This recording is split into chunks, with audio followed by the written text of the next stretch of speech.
Hello there, and good morning. On June 8th, we are taking on Dr. T in the Cycle of Terror, and Stage 1 has 38,000 hit points and a nice easy land on the left-hand side, let your tanks go through and kill the few defenses that actually exist, and win. It's pretty easy. There's a flamethrower that can't get range on your tanks unless you do something silly, and a machine gun that will have range, but at that distance has such a low hit ratio, it's nothing. So we will move on to Stage 2, which has 26,000 hit points, but a lot more defenses. Good news though, they're all incredibly low level. Now what I would suggest is if you're really worried about that sniper tower, throw some GBE at it, either take it down with damage or stun it, or make fun of it until it goes crying home to its mommy, which I would assume would be a boom cannon? Maybe just a regular cannon. Daddy would be the boom cannon, mommy would be the cannon. Make a sniper tower. Watch out for the family trees of Boom Beach defenses. They will make you ponder. Okay, so anyways, pew pew pew. The machine guns aren't going to do anything to your tanks. I actually threw the heal a little late there, but I kind of wanted to see if one medkit would heal up all the tanks. I think it would have. We move on to Stage 3 that has 72,000 hit points on it. And again, a pretty nice defensive setup for the tanks. So obviously the flamethrower, which is, as far as I'm concerned, a non-defensive building, and then a bunch of machine guns, which are pretty freaking close. So I kind of took out the flamethrower, went up the left-hand side, basically opening myself up to all these things and staying away from the cannons. By all means, I guess if you want, you could take out the cannons or shock the cannons or do things to the cannons, but the fact that you can avoid them completely makes me think, like, what's the point? You know what I mean? So with a little flaring to keep, I guess, more in the top corner. Well, I guess you can't have a top corner. I don't know. Along the top there, out of the way of bad things, basically. Oh no. There we go.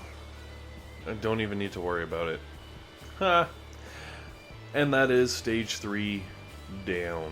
Moving on to Stage 4 that has 137,000 hit points. So almost double. Really nice for a Stage 4.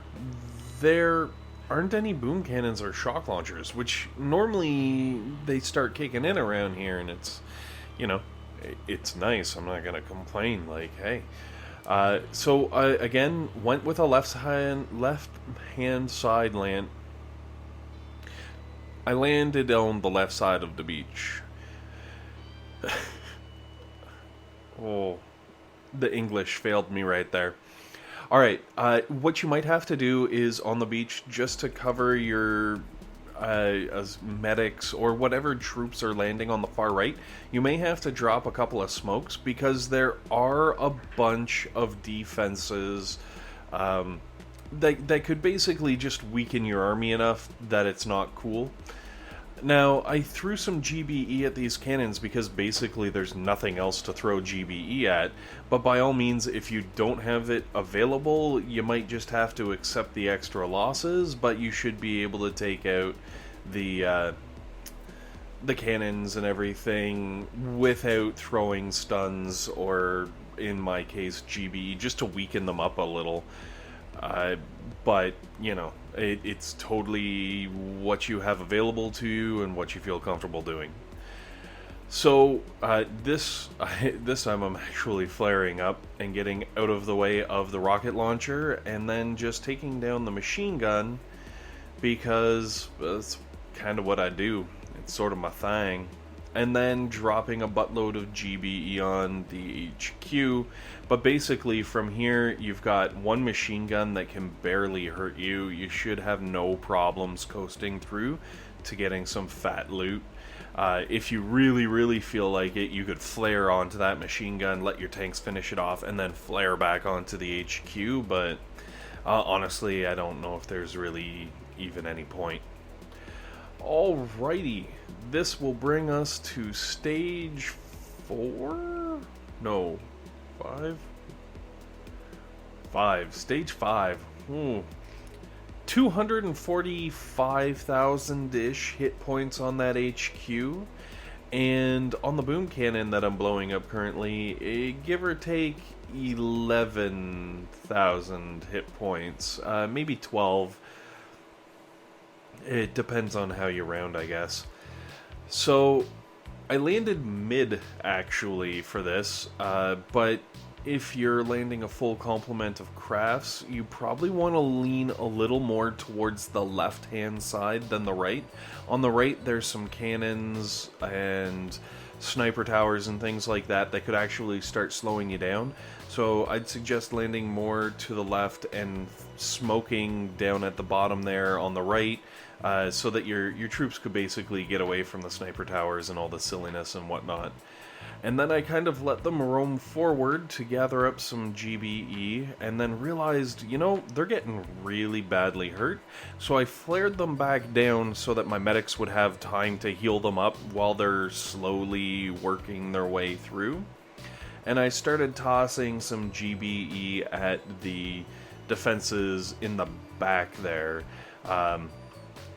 Specifically the boom cannon, because that's the one that's going to be doing the most damage, but also, you know, just kind of spreading it around a little bit with the other defenses like sniper towers and cannons, because they can be almost as bad.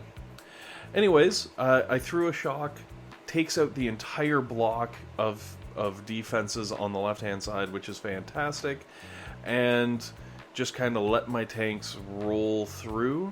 And then, once everything started to fall, I flared all the way up into that top corner because, well, it's safe. I don't know what else to tell you. So, after the mortar is gone, basically from this position here, absolutely nothing can hit you, and you can just kind of ride out for fat loot. Also, another reason that I flared up into that top corner is to keep my tanks from venturing down too close to those remaining boom cannons that are kind of sitting there just waiting to taste blood. And with this, we will come to the end of stage 5. See, I'm starting to be able to count now. This is a good thing. Alright, stage 6. Wow. Stage 6, though. Stage 6 this week, or well, today, this stage 6 felt more like a stage 7 than a stage 6. So, for my landing, I tossed out 2 packs of critters, basically to distract all the cannons and shock launchers and everything for as long as possible while all my tanks landed. And then I threw down the shocks. One on the left-hand side that gets the 2 shock launchers and the boom cannon. The other one on the right-hand side that gets the cannon, the boom cannon, the mortars, the machine gun. Like, basically just that cluster of defenses, just to keep the damage off of my tanks. That's honestly the only reason. And then, once I've kind of cleared up the dangerous stuff there, I flared over to the left-hand side, which obviously takes forever because there's a shock launcher that's going to be slowing your troops down. However, you know, them's the breaks, because there is still another boom cannon. Okay. The boom cannons on the beach that I've already taken out have 33,000 hit points each, which is a huge whack of hit points. Like, you can't GBE that down unless you're super beastly and, you know, just have GBE to spare. The shock launchers that I've already taken out have 37,000 hit points. And, again, really intense. Like, I don't have the GBE to take that out. So I gotta make do with what I got. Now, this one remaining boom cannon here, which I'm trying to distract with pretty much everything I can, it has a measly 25,000 hit points. It's almost laughable. It's so weak. Yarp. So, basically, I flared in right into the middle of the base. Now, the good news is the defenses on the left-hand side are wicked low level. The defenses on the right-hand side are really spread out and a kind of a not as scary a wall. So by letting your tanks roam, you can almost clear, and you almost need to clear, the entire freaking map to make things safe, if you would. But safe for the tanks to finish off, I guess. Safe is a relative term because you are technically still standing on a minefield. But let's not get into that. So yeah, basically after I was able to take out the boom cannon, I let the tanks sort of split up and roam, because the right-hand side was slowly going through and taking out those rocket launchers, and those rocket launchers, given enough time, will do pain to our poor tanks. And the fact that the shock launcher 50% of the time is shocking some of our medics, it's kind of one of those things where, yeah, you sort of need to give a little bit of extra help. Now, basically, once those are done, I've got my one drunken tank going down to fight with a machine gun, and I'm totally okay with that, because the machine gun's not going to be able to do anything, but the rest of my tanks have turned up towards the HQ and basically started a race to see if they could blow up the HQ first or the shock launcher. Either one I would have been happy with, and would have had some success.